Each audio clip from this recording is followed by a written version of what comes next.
Hey, this is Alan Yip, founder of MindEdge and the author of the best-selling book, Fantastic Parenting. And today I'm going to work with you on the life success secrets for teenagers and adolescents.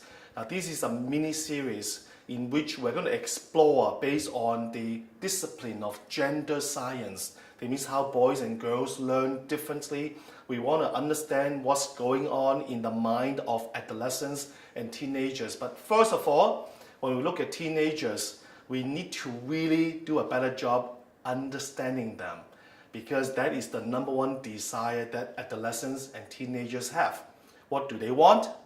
They want to be understood by you parents. That's right, they want to be understood by you teachers. But first of all, let's look at some of the not so good habits or the negative mindsets that these days teenagers and adolescents have. If you have a child in, for example, upper primary, or if you have a child in secondary or high school, then your child is already a teenager or adolescent. So first of all, let's examine 4 bad habits that many teenagers have. First one is being reactive. What does that mean? That means they wait and wait for something to happen to them. They procrastinate. And they respond only to certain problems on when the deadline is coming up, then and only then will they do something about it. So if they are being reactive, they are always trying to catch up. They are always playing catch up, and they cannot really excel. Number 2, no clear goals. Okay, when you look at your child, does your child set goals, or have you sat down and work on goal setting with your child? And research has shown that top students set goals, the others don't. So this is a difference that makes all the difference, because if they don't have clear goals, well, how can they have motivation, right? They're just shooting in the dark. It's like throwing darts in the dark. They have no targets. How can you hit a target that's not there? So they are always behind, and that's no good. That's not serving them. Number 3, no sense of urgency. They are always putting things off and taking it easy. In fact, taking it too easy. Maybe they are addicted to gaming. Maybe they spend too much time on social media. Maybe they are surfing on the internet aimlessly. And what happens is all these electronic distractions are actually stealing their time and stealing their life. I have nothing against social media. I have nothing against the internet. These are great advances in our technologies. However, we need to guide our children, our teens, to set up at least an element of self-discipline. Okay, that's very important. We know self-discipline is the ability to force yourself to do what must be done, to do what is hard and necessary, not what is fun and easy.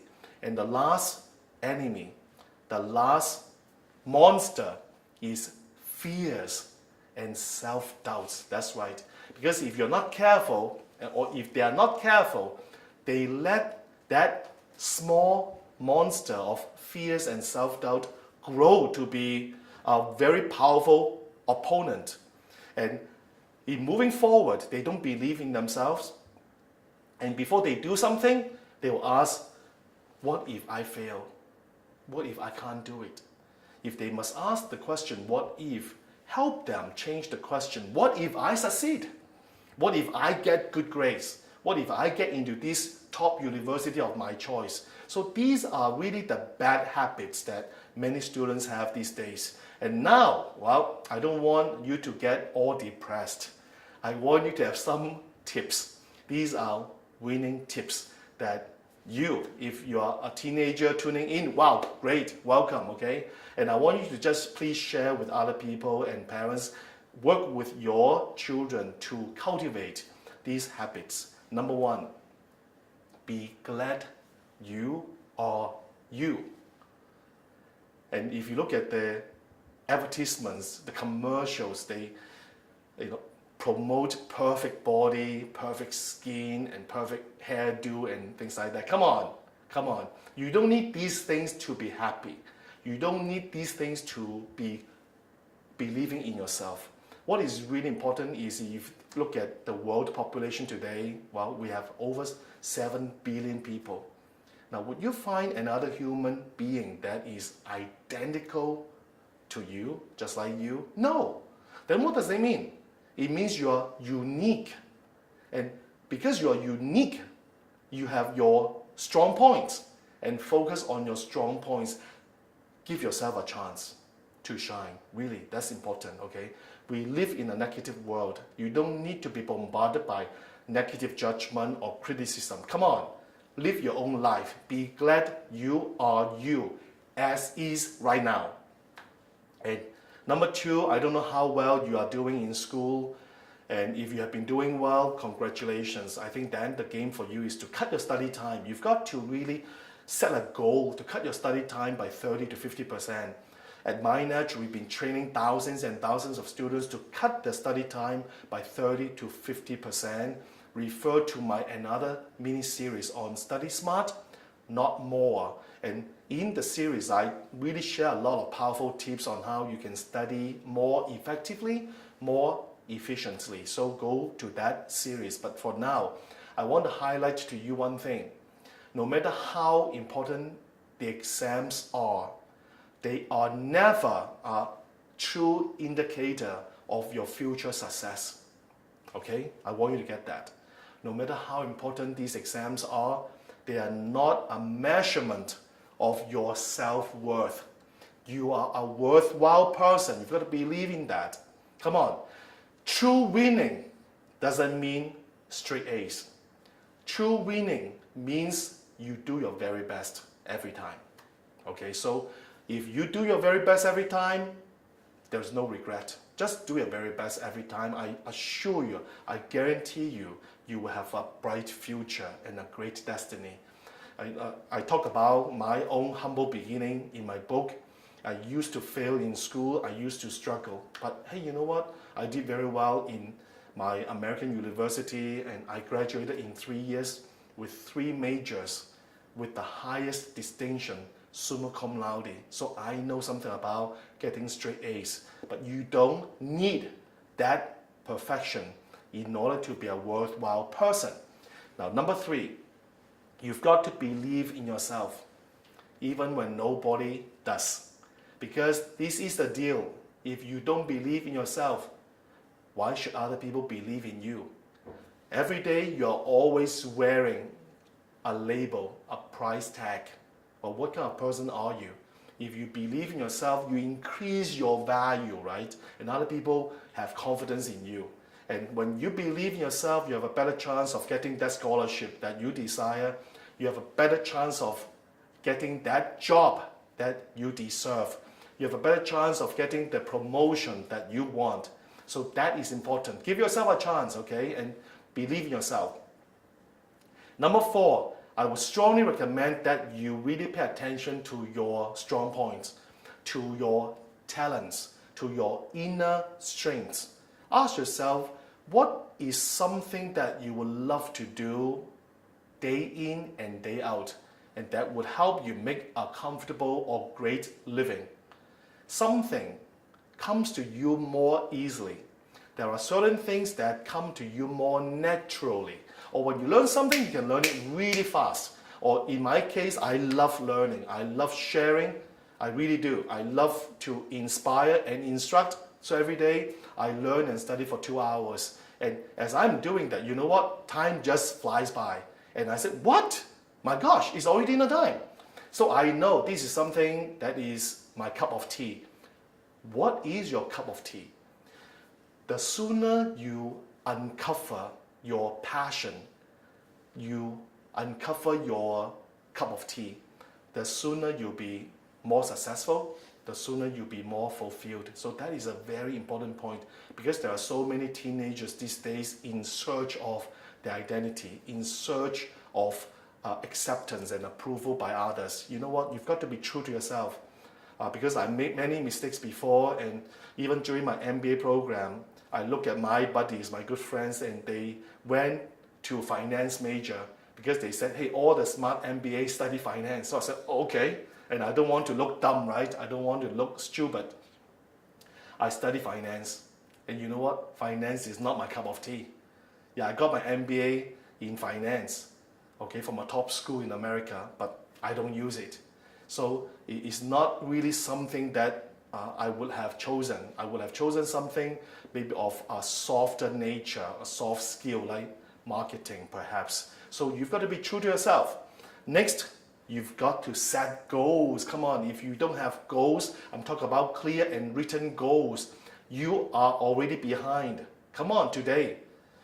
Make, okay, the resolve, take up the courage and sit down and really write down what you want. What you want, what do you want? What do you want to achieve? You've got to now put that in writing. Once you set clear and written goals, you have the power, you have the personal power, you have the anchor of focus. When you do that, now with that, you take massive action to go ahead and get the massive results that you want. Really show to the world what you are capable of doing. From now on, take 100% responsibility. That's right. And a lot of people, including me, okay, and this is a danger for all of us, we always use excuses, justifications to what? To explain why we're not able to do something, why we're not able to get excellent results. From now on, stop it. Do not use the word because. If you are not able to do it, well, just be honest with yourself. Why not? And is it because you don't know how to study? Is it because you have not trained yourself to be attentive? Is it because you don't understand the concepts? My point is, when you acknowledge your mistakes, your errors, then you can do something about it. But when you blame other people, maybe you blame teachers, boring, subjects, okay, dull, school terrible. Well, maybe you need to look into the mirror and you need to ask yourself, hey, what is going on with me?